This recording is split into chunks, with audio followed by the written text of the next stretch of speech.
Assalamualaikum bachcho. Today we will just go through the revision of sterilization and disinfection along with the different chemical agents. As you all know, we have almost completed our total course of microbiology. So we are going again and again into the revisions. All right, what is chain of infection? Chain of infection is basically the steps how you get infected from one person to another person. The most important thing in this regard is the infectious agent. Depending upon that, whether we are talking about any bacterial infection or viral infection or parasitic or fungal infection, all these infections are caused by one particular infectious agent. So in the chain of infection, the most important and the first thing is infectious agent. Now reservoir. Reservoir means the person who is having this infectious agent already present in his or her body, and then it get exit from the body through a special portal of exit. Like for fecal-oral route, it will be your mouth or your hand or your feces. While in water-to-water infection, it will be your contaminated water. While in case of blood, it will be from the body of the infected person through blood and through ventures or the any area from where the bleeding is there. Then the mode of transmission, how it get transmitted to the next person. For example, is it a direct infection or the method of transmission is direct, or is it through fecal route or through its nostrils, through droplet infection, through airborne infection, depending upon or the direct contact. All these are mode of transmissions in which the person get infection from the other person and in which mode the infectious agent is traveling from one person to the another healthy person. And then portal of entry, then how it get entered into your body. That is important. And this is the new person who is getting infected. So which area of the new person will receive this infectious agent? This is very important. And then the susceptible host, who is the host. Maybe one infection is not as appropriate as for the other person. As I told you before, that immunocompromised patients are always or deficient in the dietary products.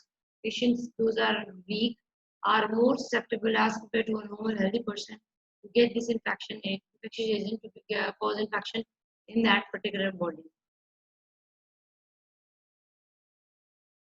All right, this is all as I before explained a bit before. Germs, which are the agents, infectious agents can be bacteria, viruses, or parasites. Where germs live, the reservoir, it can be people, animal like pets, and wild animals, food, soil, and water. How the germs get out? Through vomit, through mouth, or the cut in the skin during diapering or toileting the stool. Then get germs around mode of transmission, contact or droplet, or through fecal route. Then get in through the mouth, nose, cut in skin, or eyes. And then the next person, how are the susceptible hosts? Babies and children and elderly, they are immunocompromised because of their age. That's why. And then those people who are having immune system, weakened immune system, like patient with cancer diagnosis or patient already taking immunosuppressant drugs, and unimmunized patients, or anyone can be a susceptible host for these infectious agents. What are the different stages of infection? Stages of infection is this incubation period in which there is no symptom, only the germ has entered the body of the susceptible host. Then prodromal period, that is mild and generalized symptoms like fever, weakness, headache, and invasive stage like symptoms specific to the disease, and decline phase when the symptoms are getting subside and only the little symptoms are left like weakness or lethargy. Then comes the convalescence stage in which there is no symptom, health is returning to normal. Now, all these things which we discuss are important in order to get our stuff or our things which we are using to sterilize and disinfect. What we will discuss in this is definitions of both sterilization and disinfection, then bacterial cell death, then general characteristics, then types of chemical agents and their comparison. What is sterilization? It's complete destruction of all microbes. Sterilization and disinfection is a very, very, very important topic and very, very important question whenever it comes to your stand up for Viva. they will definitely ask you something from sterilization and disinfection chapter. So you should, first of all, you should know the basic of definition of sterilization and disinfection. Sterilization means complete destruction of all microbes in all stages, all type of stages of their life, even including spores. This is a very, very important definition, and very important part of definition is that spores should be included. That sterilization will do what? It will kill all kind of microbes in all shapes or types. While this infection is killing of pathogen on an inanimate subject, like physical or chemical, like they are not living from, not from the body, not from a living tissue, on the inanimate objects, non-living things. Whenever you are doing cleansing of the organism or object, that is called disinfection. What is antiseptic? That is a chemical when it is used to disinfect the skin of a living tissue, like skin, mouth, or your extra this one vaginal parts. All these things are important. So these definitions are very important. Then what is bactericide? Bactericide means killing microbes. So any chemical which is used for killing the microbe is it can also be called as bactericide, and it can be germicide, fungicide, or virucide, depending upon the what kind of organism you are killing or cleaning from the for that area. Bacteriostatic. Now, static and static is different. Side or static means to kill the bacteria or microbe, while static means to prevent it from causing disease by restricting its growth. This is very important. And phagocytic, static or rheostatic can also be the terms used for fungal infections and for viral infections. Aseptic or aseptic is a chemical which is used to prevent contamination of person or object by microbes. So you use antiseptic solutions or soaps like we're doing using these days too much. It should be normal routine. What is sanitize? Removal of the pathogens. It's not killing, it's not stopping their growth. It's just removing it from your skin or your surface from an inanimate object as well. And there's no need to sterilize of disinfect or disinfect. Then contamination is presence of living organisms on the objects. That is called contamination. That's why we said this area is contaminated or this this tool is contaminated in the theater. You have to decontaminate it by using these type of solutions.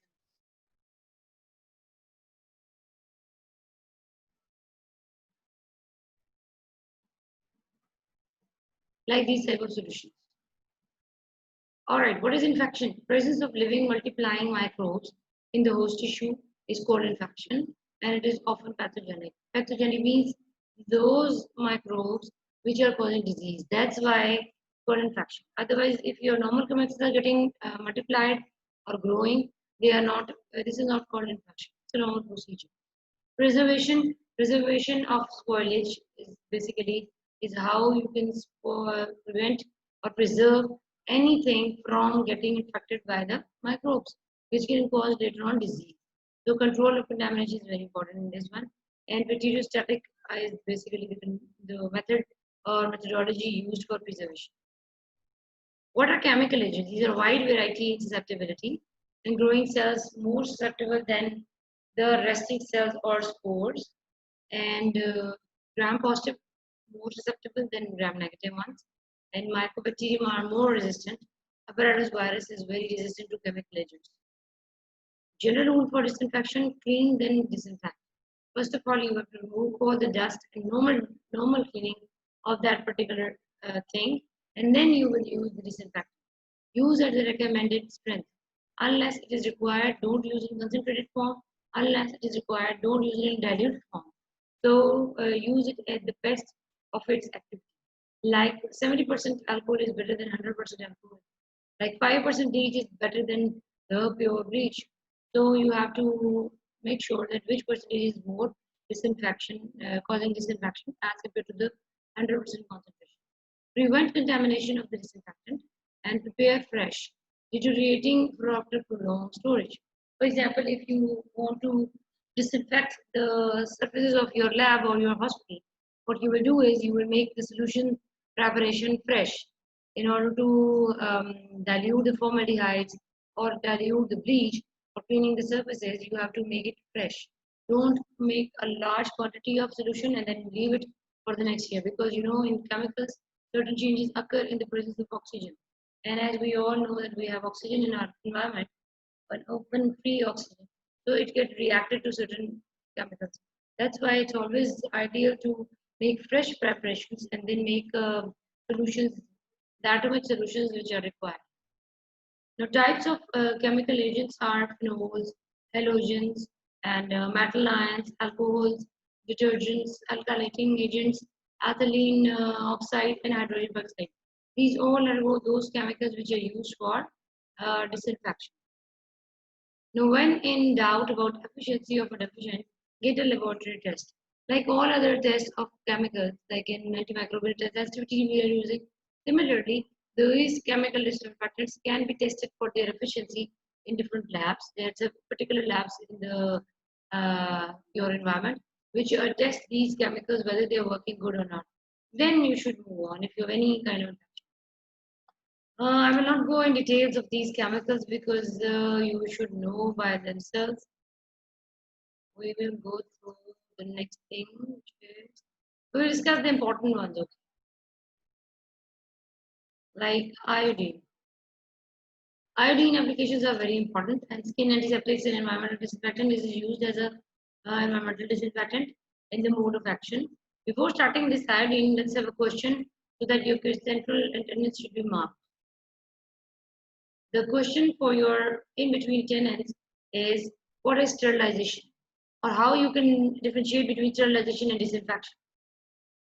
The question is how you can differentiate between sterilization and disinfection.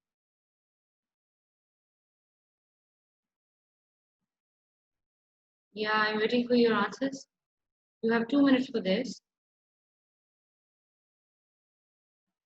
What is the difference between sterilization and disinfection?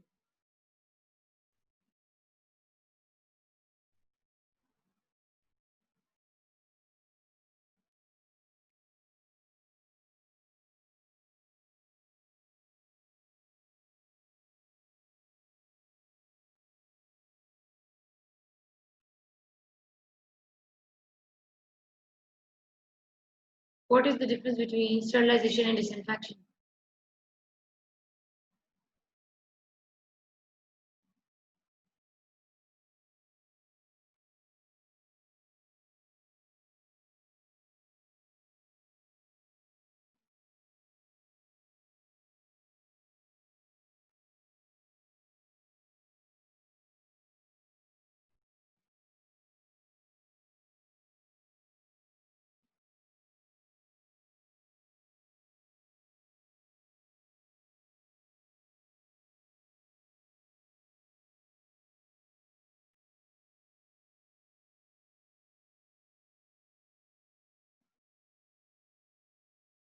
What is the difference between sterilization and disinfection?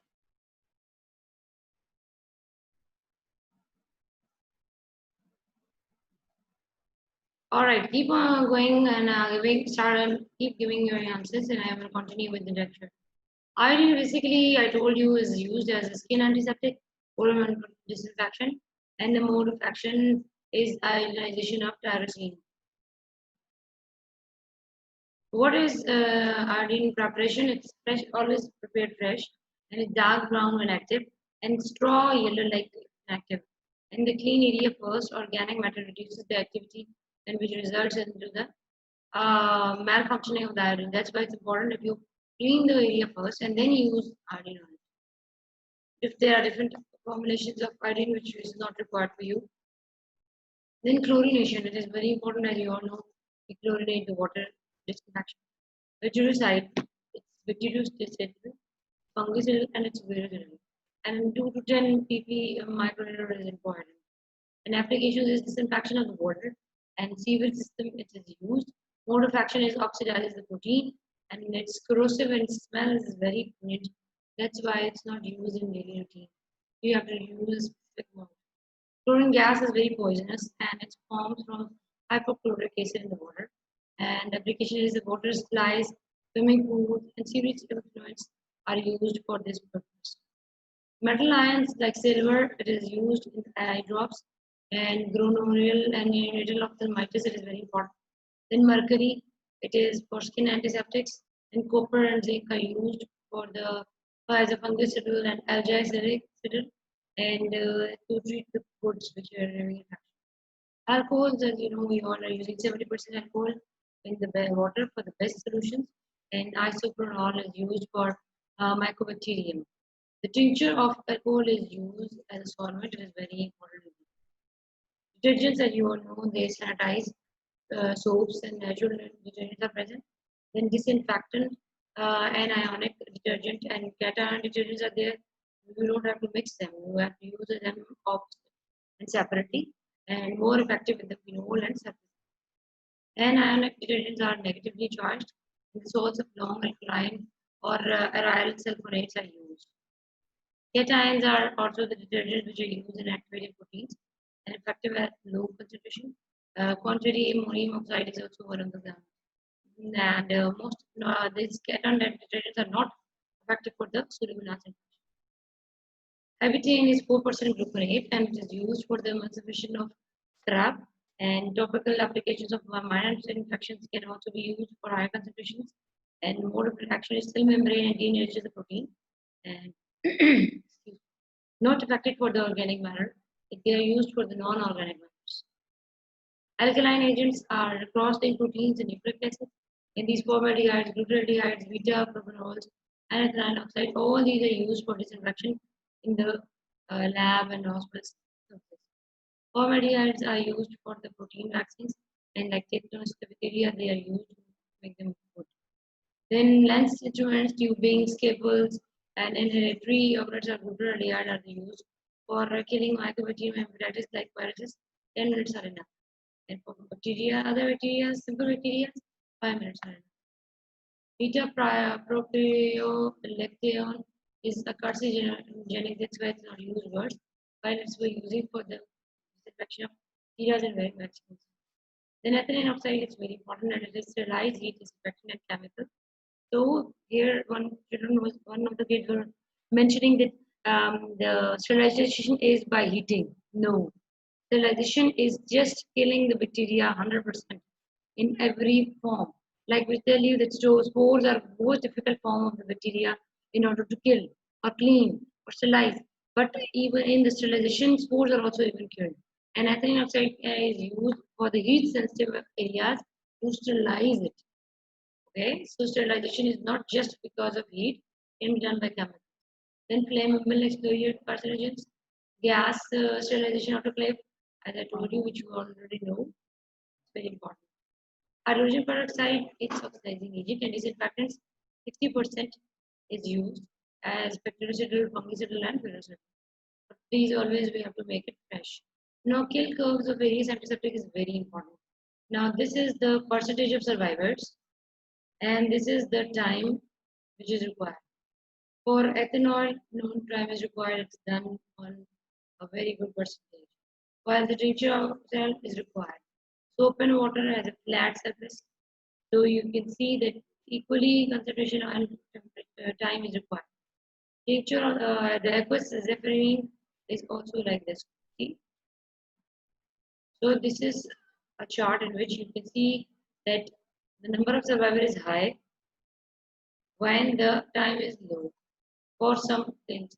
While in the soap and water, if the survivor percentage is high and the time is also more required. So as concentrated chemical you are using, the less number of time is required and the more percentage of organism is vanished. I hope it's clear.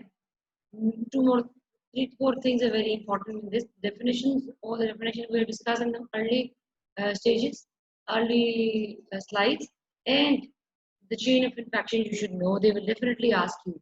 This slide is very important, which I'm showing you now. You should go through it again and again. And I hope it's clear now. I will open you if you want to ask any questions. It was just a review of sterilization and disinfection. The rest we will discuss once you will be back. If you have any question, you can ask. Any of you, if you have any question. I have left last 5-10 minutes for your questioning. If you want to ask anything. Anyone?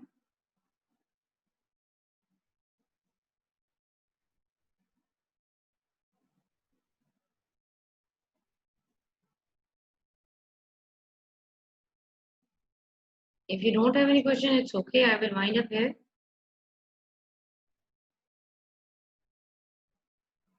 Okay, thank you guys.